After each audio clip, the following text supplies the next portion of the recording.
چاہے پھر بھی نہ پا سکے۔ حضرت انس رضی اللہ تعالیٰ عنہ سے مروی ہے، کہتے ہیں جب رسول خدا صلی اللہ تعالیٰ علیہ وآلہ وسلم کا بچپن میں بچوں کے ساتھ کھیلتے تھے، تب آپ کے پاس حضرت جبرائیل علیہ السلام آئے۔ انہوں نے آپ صلی اللہ تعالیٰ علیہ وآلہ وسلم کو لٹایا، آپ کا دل نکالا، اس میں سے ایک لوتھڑا نکال کر پھینک دیا اور کہا اے محمد صلی اللہ تعالیٰ علیہ وآلہ وسلم، یہ آپ کے دل میں شیطان کا حصہ تھا جو ہم نے نکال دیا ہے۔ پھر انہوں نے حضور اقدس صلی اللہ تعالیٰ علیہ وآلہ وسلم کے دل کو ایک تھال میں رکھ کر آب زمزم سے دھویا، پھر اسے واپس سینے میں رکھ کر سینہ بند کر دیا۔ بچوں نے یہ منظر دیکھا تو دوڑے ہوئے حضرت علیمہ سعدیہ کے پاس آئے اور کہا محمد صلی اللہ علیہ وآلہ وسلم کو کسی نے قتل کر دیا۔ گھر والوں نے آپ کو اس حالت میں پایا کہ آپ کا رنگ بدلا ہوا تھا۔ حضرت انس رضی اللہ تعالیٰ عنہ کہتے ہیں میں آپ صلی اللہ تعالیٰ علیہ وآلہ وسلم کے سینے مبارک میں سلائی کے نشان دیکھتا تھا، یعنی بچپن میں آپ کے دل سے وہ چیز نکال کر پھینک دی جو انسان کو گناہ کی طرف مائل کر سکتی ہے۔ لہذا عرب کی جاہلانہ بے اخلاق ماحول میں آپ کے بچپن اور جوانی کا دور یوں گزرا کہ شیطان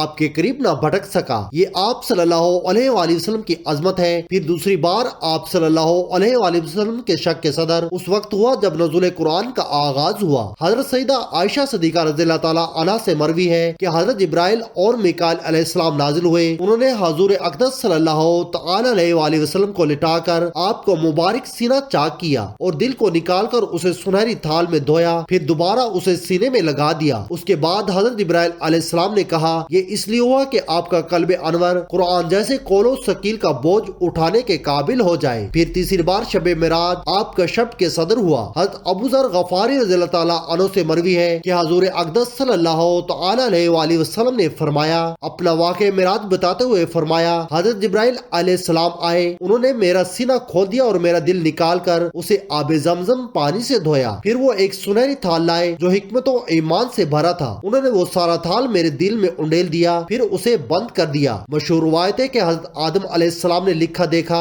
تو پوچھا یہ محمد صلی اللہ علیہ وآلہ وسلم کون ہے؟ اللہ تعالیٰ نے فرمایا یہ آپ کی اولاد میں سے آخری نبی ہے، اگر یہ نہ ہوتے میں آپ کو پیدا نہ کرتا۔ تب انہوں نے حضور اقدس صلی اللہ تعالیٰ علیہ وآلہ وسلم کے وسیلے سے اپنی خطا کی معافی مانگی تو اللہ تعالیٰ نے معاف فرما دیا۔ جب جب آسمان میں ہر جگہ ذکر خدا کے ساتھ ذکر محمد صلی اللہ علیہ وآلہ وسلم لازم تھا کہ زمین پر بھی ہر جگہ ذکر خدا کے ساتھ ذکر محمد مصطفیٰ صلی اللہ تعالیٰ علیہ وآلہ وسلم ایک ہو، تو اللہ تعالیٰ نے کلمہ میں لا الہ الا اللہ کے ساتھ رکھا، آذان میں ساتھ رکھا اور نماز میں ساتھ، اور قرآن پاک میں اکثر جگہ ذکر اللہ کے ساتھ ذکر رسول کیا گیا ہے جیسے بیان فرمایا گیا، کیونکہ سارا قرآن پاک ذکر رسول خدا صلی اللہ علیہ وآلہ وسلم ہی ہے۔ اگر غور کیا جائے تو سارا قرآن ہی ذکر رسول خدا صلی اللہ تعالیٰ علیہ وآلہ وسلم کا ہے۔ قرآن پاک میں آپ صلی اللہ علیہ وآلہ وسلم کی ولادت، بچپن اور عہد جوانی کی طرف اشارات موجود ہیں، گویا قرآن پاک ذکر رسول خدا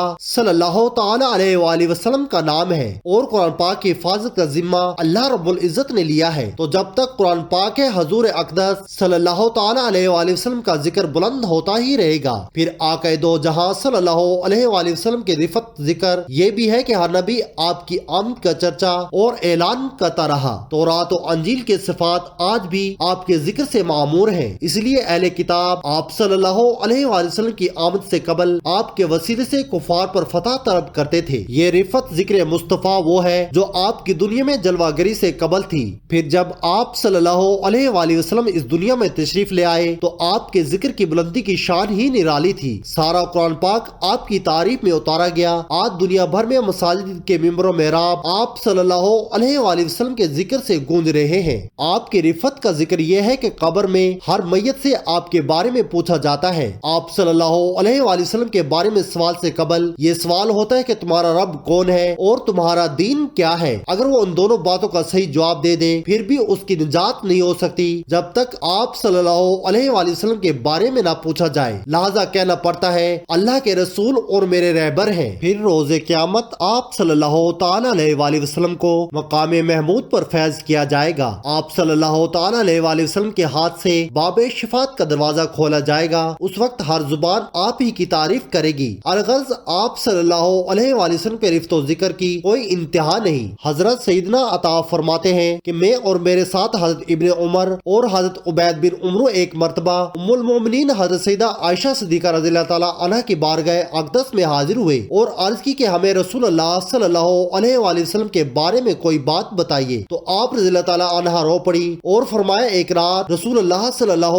علیہ وآلہ وسلم میرے پاس تشریف لائے اور فرمانے لگے مجھے رخصت دو کہ میں رب تعالیٰ کی عبادت کر لوں۔ تو میں نے عرض کی مجھے آپ کا رب تعالیٰ کے قریب ہونا اپنی خواہش سے زیادہ عزیز ہے۔ تو آپ صلی اللہ علیہ وآلہ وسلم گھر کے ایک کونے میں کھڑے ہو گئے اور رونے لگے، پھر وضو کر کے قرآن پاک پڑھنا شروع کیا تو رونا شروع کر دیا، یہاں تک کہ آپ کے چشمان مبارک سے نکلنے والے آنسو سے زمین تک جا پہنچے۔ اتنے میں حضرت بلال رضی اللہ تعالیٰ عنہ حاضر ہوئے تو آپ روتے رہے تو آپ کو روتے دیکھ کر عرض کی یا رسول اللہ صلی اللہ علیہ وآلہ وسلم میرے ماں باپ آپ پر قربان، آپ کیوں رو رہے ہیں؟ حالانکہ آپ کے سبب تو اگلوں اور پچھلوں کے گناہ بخشے جاتے ہیں۔ تو ارشاد فرمایا کیا میں شکر گزار بندہ نہ بنوں؟ پاکی و تسبیح اس ذات اقدس کی جس نے ہمیں اتنی نعمتیں عطا کی۔ حضرت بلال رضی اللہ تعالیٰ عنہ نے عرض کیا یا رسول اللہ صلی اللہ علیہ وآلہ وسلم اپنی امت کی مغفرت اور بخشش کے لیے کوئی عمل تجویز فرما دیجئے۔ رسول خدا صلی اللہ علیہ وآلہ وسلم نے فرمایا اے بلال موت کی سختی کو